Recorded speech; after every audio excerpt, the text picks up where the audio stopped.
அனைவருக்கும் வணக்கம். இன்னைக்கு நம்ம இந்த வீடியோல எத பத்தி பார்க்க போறோம் அப்படின்னா, செப்டம்பர் 7, 2025 ஞாயிற்றுக்கிழமை அன்னைக்கு சந்திர கிரகணம் ஏற்பட இருக்குங்க. இந்த சந்திர கிரகணம் ஏற்படும்போது எந்தெந்த ராசிக்காரர்கள் ரொம்பவே எச்சரிக்கையா இருக்கணும். அது மட்டும் இல்லாம எந்த ராசிக்காரர்களுக்கு யோகமான நாளா இந்த நாள் அமையப் போகுது. இது போன்ற பல சுவாரஸ்யமான தகவல்கள தான் இன்னைக்கு நம்ம இந்த வீடியோவ பார்த்து தெரிஞ்சுக்க போறோம். வாங்க வீடியோக்குள்ள போகலாம்.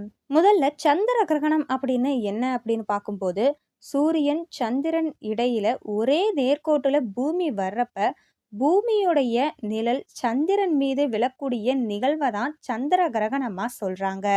ஜோதிடத்துல இந்த நேரம் சுபகாரியங்கள் செய்ய உகந்த நேரம் இல்லை அப்படின்னு சொல்லப்படுது. அதே சமயம் வீட்ல இருந்தபடியே இறைவனை வழிபாடு செய்யறதுனால நமக்கு இறைவனுடைய அருளும் கிடைக்குமாம். இந்த சந்திர கிரகணம் செப்டம்பர் 7 ஞாயிற்றுக்கிழமை இரவு 9:58 மணி அளவுல தொடங்கி செப்டம்பர் 8ஆம் தேதி திங்கட்கிழமை அதிகாலையில 1:26 மணி நிமிடங்கள் வரை நீடிக்கும் அப்படின்னு சொல்லப்படுதுங்க. இந்த சந்திர கிரகணத்தால எந்த ராசியினருக்கு பாதிப்பு அதிகமா இருக்கும் அப்படிங்கிறத வாங்க பார்க்கலாம். இவங்கெல்லாம் அடுத்த 3 நாட்களுக்கு அசுப பலன்கள்ல இருந்து விலகி இருக்கிறது ரொம்பவே நல்லது. முதலாவதா மேசராசி நண்பர்களுக்கு. இந்த மேசராசிக்காரர்களுக்கு சந்திர கிரகணம் சாதகமற்ற விளைவை ஏற்படுத்துமாம். இந்த நேரத்துல குடும்பம் இல்லைனா தொழில் வாழ்க்கையில மன அழுத்தத்தை நீங்க எதிர்கொள்ள வேண்டியிருக்கும். அதன் காரணமா உங்களுடைய நடத்தையிலையும் எரிச்சல் ஏற்படுங்க. வாழ்க்கை துணையோட வாக்குவாதங்கள் ஏற்பட வாய்ப்பிருக்கு. மாணவர்கள் படிப்புல கவனம் செலுத்தணும். உடல் ஆரோக்கியத்துல சிறப்பு கவனம் தேவை. இந்த காலகட்டத்துல எந்த புதிய வேலையையும் தொடங்கவோ இல்ல முதலீடு செய்யவோ கூடாது அப்படிங்கிறத நீங்க நினைவுல வைத்துக்கொள்ளணும். அடுத்ததா ரிஷப ராசிக்காரர்களுக்கு சந்திர கிரகணம் சுமாரான பலனை கொடுக்கும். இந்த நேரத்துல உங்களுடைய செலவுகள் அதிகரிக்கலாம். உங்களுடைய மனமும் அமைதியற்றதாகவே இருக்குங்க. இதன் காரணமா உங்களுக்கு மன அழுத்தம் கூட ஏற்படலாம். இந்த நேரத்துல அவசரமாவோ இல்ல உணர்ச்சி வசப்பட்டோ எந்த முடிவையும் எடுக்காதீங்க. இல்லைனா அது உங்களுக்கு நிதி இழப்பையும் அவமானத்தையும் ஏற்படுத்தும். எந்த விதமான தகராறையும் தவிர்ப்பது ரொம்பவே நல்லதுங்க. இந்த காலகட்டத்துல குடும்ப உறவுகள்ல ஏற்ற இறக்கங்கள் மற்றும் வாழ்க்கை துணையோட தகராறு பிரச்சனைகள் ஏற்பட வாய்ப்பிருக்கு. அடுத்ததா கடக ராசிக்கு இந்த சந்திர கிரகணம் கலவையான பலன்களை கொடுக்குமாம். இந்த நேரத்துல உங்கள் வேலைகள்ல சில காரணங்களால தடைகள் ஏற்படலாம். அதன் காரணமா நீங்க அலைச்சலை சந்திக்கவும் நேரிடுங்க.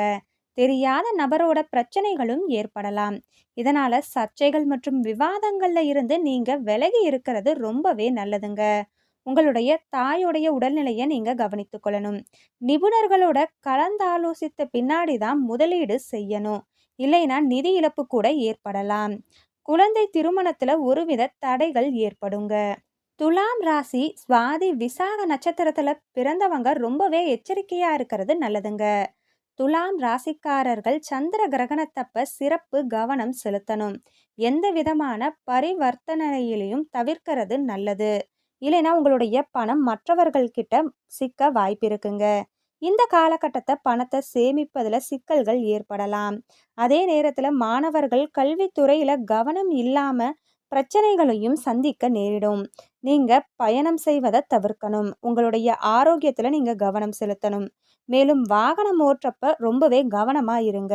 அடுத்ததா விருச்சிக ராசி நண்பர்களுக்கு. சந்திர கிரகணம் விருச்சிக ராசிக்காரர்களுக்கு சில பிரச்சனைகளை அதிகரிக்கும். இந்த சந்திர கிரகணத்தப்ப அரசியல் விவாதங்கள்ல இருந்து விலகி இருக்கிறது ரொம்பவே நல்லது. ஆன்மீக நடவடிக்கைகள்ல நீங்க ஈடுபடலாம். தொழில் வியாபாரம் செய்பவர்கள் பணம் சம்பந்தமான பிரச்சனைகளை சந்திக்க நேரிடும். இதனால எந்த வகையான வணிக ஒப்பந்தம் செய்யறப்ப ரொம்பவே கவனமா இருக்கணும். உங்களுடைய செயல்கள்ல கவனம் செலுத்தணும். இந்த காலகட்டத்துல நண்பர்களோட எந்த ரகசியத்தையும் சொல்லக்கூடாது. இல்லைனா அது உங்களுக்கு சிக்கல்களை ஏற்படுத்தும். உடன் பிறந்தவர்களோட ஏதோ ஒரு விஷயத்துல மனஸ்தாபமும் ஏற்படலாம். சகிப்பு தன்மையோட நீங்க நடந்து கொள்ளணும். கிரகணத்தப்ப ஆன்மீக புத்தகங்களை படிக்கிறது, ஸ்ரீராம ஜெயம், ஓம் நமச்சிவாய என எளிய இறை நாமகங்களை உச்சரிப்பது அவசியம். சந்திர கிரகணம் இரவுல நடக்கும் அப்படிங்கிறதுனால மறுநாள் விடிந்ததும் வீட்டை சுத்தம் செய்யணுங்க. கிரகணம் முடிந்ததும் கர்ப்பிணிகள் மற்றும் மற்ற குடும்பத்தார் குளித்து சுத்தமாக இருக்கணும். நீங்கள் குளிக்கும் நீர் இதில் சிறிது மஞ்சள், கல் உப்பு போன்றவற்றை போட்டு குளிக்கிறது ரொம்பவே நல்லதுங்க. சில ராசியினருக்கு இந்த கிரகணத்தால ரொம்பவே யோகமான பலன்களும் கிடைக்க போகுது. மிதுனம், சிம்மம், தனுசு, மகரம், கும்பராசி, மீனராசி ஆகிய ராசியினருக்கு நிதி நிலை உயரும்.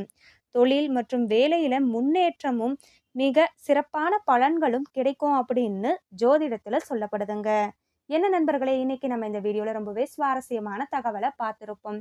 இந்த வீடியோ உங்களுக்கு பிடிச்சிருந்தது அப்படின்னா இந்த வீடியோவை லைக் பண்ணுங்க, அப்படியே மற்றவங்களுக்கும் ஷேர் பண்ணுங்க. நன்றி நண்பர்களே.